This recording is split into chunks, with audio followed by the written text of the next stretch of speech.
6 dudes carrying wooden swords surrounded Adama and me. They all wore crumpled school caps that could have passed for old rags, and on each cap was the Industrial Arts School badge. The swords gleamed darkly, and looked good and hard. Adama was already as white as a sheet. "You Yazaki from Northern?"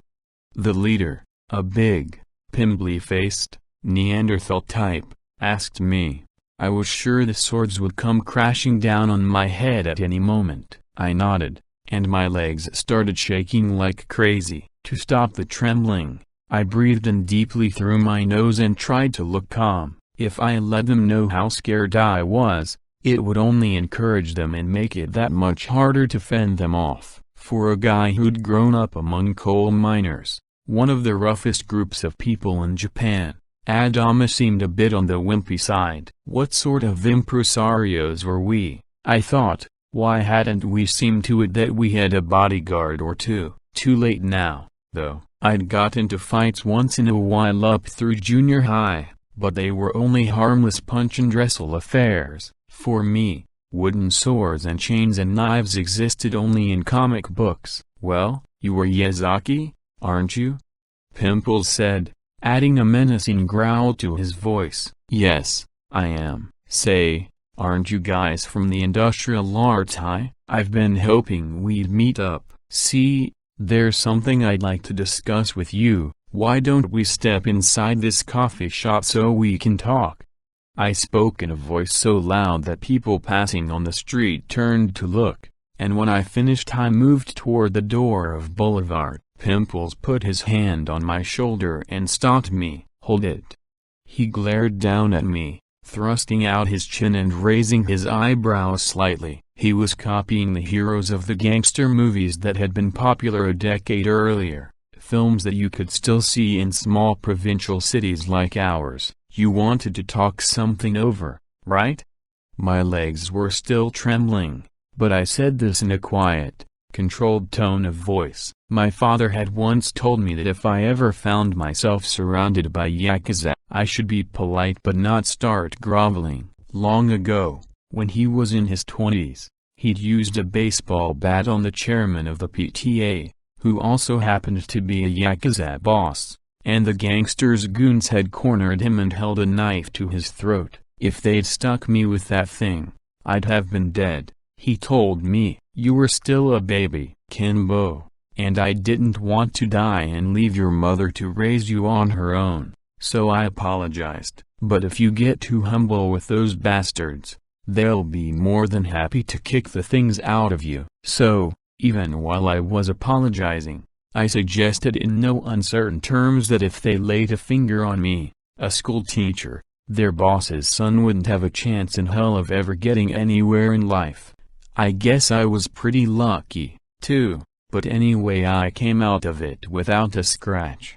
I walked into the dim interior of Boulevard and headed for the table farthest from the door. The wooden swords and the oversized school uniforms didn't go too well with the music. Sibelius's Finlandia. Adama and I sat with our backs to the wall, and Pimples and his boys occupied 2 tables in a semicircle around us. They stood all their swords together against the wall. We were at least temporarily out of danger of having our heads split open at any moment. "Is coffee okay with everyone?"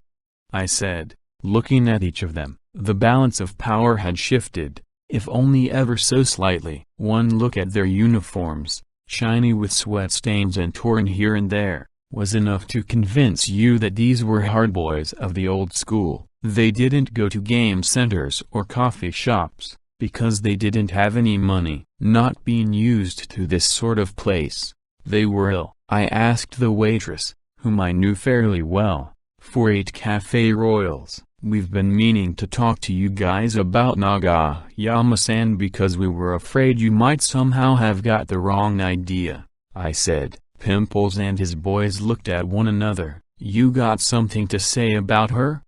The big guy said, "Well, no, it's just that we were thinking of having her appear in our festival, and, of course, we knew we'd have to discuss it with you first. Listen, don't mess with me, man. Maybe we can't do anything right here, but once we get outside you'd better be ready. It's gonna cost you at least an arm." My legs started trembling again. The threat sounded real enough coming from an old-style hardboy like Pimples. "You've been selling party tickets," he said. He meant the tickets for the Morningwood Festival. "Yes. You don't see nothing wrong with high school punks doing something like that?" "Ah, but, see, we're not out to make money. It's just that we have a lot of expenses, renting the hall, and the amps and the film projector and things." The Café Royals arrived. Resting on top of each cup was a spoon in which a brandy-soaked sugar cube burned with a pale blue flame. It was unlikely that anyone in Pimple's gang had ever seen anything like it before. Their jaws dropped open and they stared at their cups like people seeing an elephant for the first time. What was disheartening was that Adama displayed the same reaction. People from coal mining towns just weren't any good at pulling off stunts like this, unless we both sipped casually at our drinks as if we did this every day of our lives. The whole routine was a waste of time. Oh, by the way, these are called Café Royals. What you do is, first you lick the flame from the spoon, real fast, then you drink the coffee. This was meant as a joke, of course, but the dumbest looking of Pimple's boys actually went and licked the spoon. "Ow, shit," he said, throwing it aside and grabbing his glass of water. "You trying to make a fool of us?" Pimples reached for his sword. The Café Royal ploy had only made things worse. "Listen, you bought Nagayama and Negligee. Why?" We'd already taken in some 80,000 yen in ticket sales, so I'd invested 7,200 yen in a white negligee for me, Nagayama to use on stage and Lady Jane to wear in the film. When I'd shown it to me, just a few days earlier, she'd been crazy about it and said she wanted to borrow it for 2 or 3 days so she could see how it felt to sleep in. "Oh, that. It's just a stage costume. You can see right through it." "You mean you've seen it? Don't tell me you went and ripped it in half or something? That cost nearly 8,000 yen. Whoops, I thought as soon as I'd said this, but it was too late." Adama gave me a look that said, "You messed up." Pimples opened his slit eyes as wide as they'd go. He was very angry. I half expected him to stand up and brain me on the spot. No, don't get me wrong. It's not like she'll be naked underneath. She's going to put it on over her uniform. See, what we want to express here is the innocence of a young virgin and, at the same time, her longing for, well, for sex, and... Adama shook his head as if to say it was all over, provoking Pimples with that meaningless question about ripping up the negligee had made me lose my cool completely. The gang stood up. "Enjoy the coffee. Enjoy it now, because your mouth is gonna be too mangled for you to taste anything for a while. We'll be waiting for you outside. Make it quick. You got to face the music sometime, man." After they'd stepped outside, the waitress came over and asked if we wanted her to call the police. I almost told her yes, go ahead, but if the cops and the school found out about the Morningwood Festival, there wouldn't be any festival, so I had to tell her not to bother. Pimples and company must have thought we were going to call someone for help. There were soon more than a dozen of them outside. At Adama's suggestion I telephoned Yuji Shirakushi. "You've been too flashy about the way you're selling those tickets," the greaser said. "I heard about dudes from Asahi and Southern and the commercial school, too, who wanted to call you down and teach you a lesson. Well, we got guys outside here right now waiting for us." "How many?" "It was only 6 at first, but now it's about 15 or 16. They all on the kendo team? They've all got wooden swords. Listen, Ken Yen, that team came in 6th in the All-Japan High School meet, and the captain took 1st place in the Kyushu finals his 2nd year. So even if I bring 10 or 20 guys, we don't stand a chance. But I can't call the cops. either. You got any money? You got 20,000 on you? Well, yeah, but it's all from ticket sales. I'll have a word with this Yakuza guy that I know. You stay where you are. I'll call him right now. Wait a minute, Shirokushi. What? Can you get a discount? Listen, Ken Yen, they crack your head open, you'll never be able to study again. They crush your balls, you'll never have another hard-on. Shirokushi called back in a few minutes to say it was all set up, and before long the Yakuza arrived. He was half black and, by coincidence, had once been a student of my father's. He brought Pimples into Boulevard with him. We reached an understanding over a glass of soda water, and Pimples retreated. He looked back at me as he left, the hatred in his eyes tempered by sheer astonishment that I knew anyone like this. The Yakuza snatched up the 20,000 yen with his pinkyless right hand, then asked me how my father was doing. He used to slap me around a lot, but he was a good teacher. I remember once I did a picture of a church, and he said it was really good. Your father plays pinball, doesn't he? Every once in a while, I guess. Tell him to come to the Palace Pinball Parlor. I'll make sure he wins.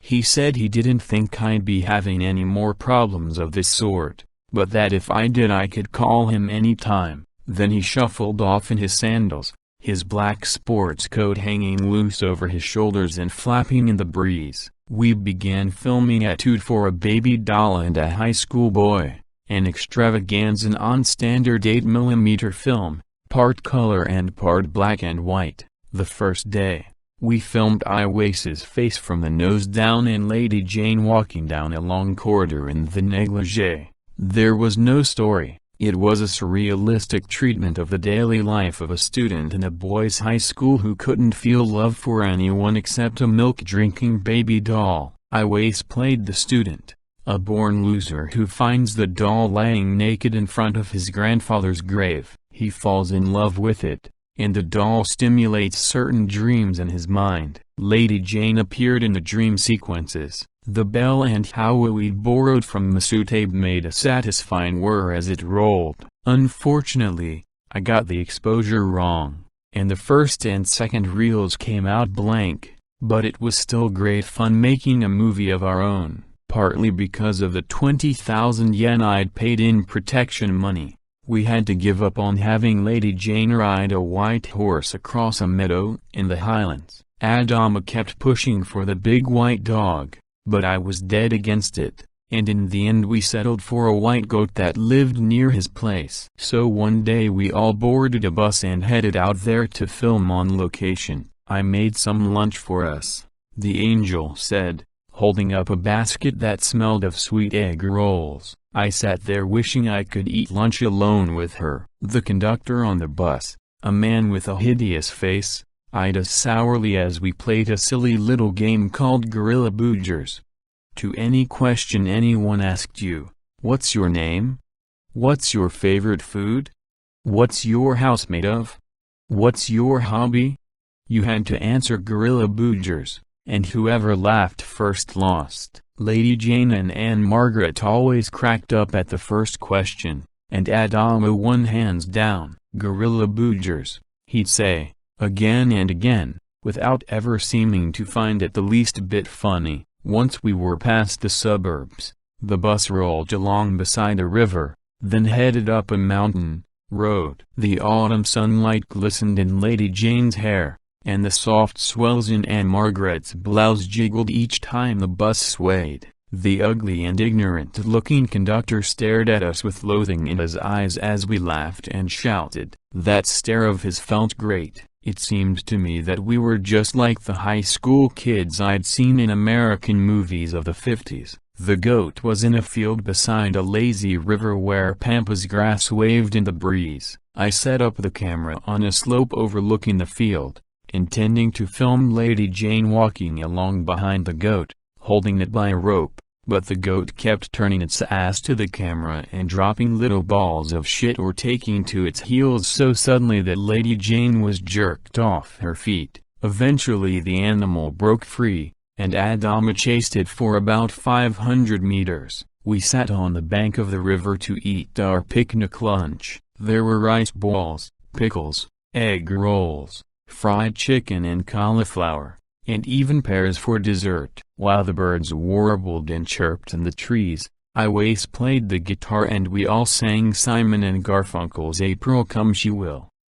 One day when the festival was only a week away, Lady Jane and I found an opportunity to be alone together. Celia Kent wanted to have a slideshow behind them while they were playing, and I decided some photos of her would be just the thing. We met at Boulevard and had a poignant cup of English tea, then headed for the American base. You couldn't go inside, but there were a lot of picturesque buildings nearby that I thought would make good backdrops. A cream-colored movie theater that looked like a Greek temple, the officers' quarters, with their ivy-covered walls, a Mickey Mouse clock tower, a church with its steeple painted pink and blue, a beautifully groomed baseball diamond, a cobblestone street where people took their collies for walks, a road lined with plane trees whose fallen leaves danced in the wind, a row of red brick warehouses. "Is the film finished?"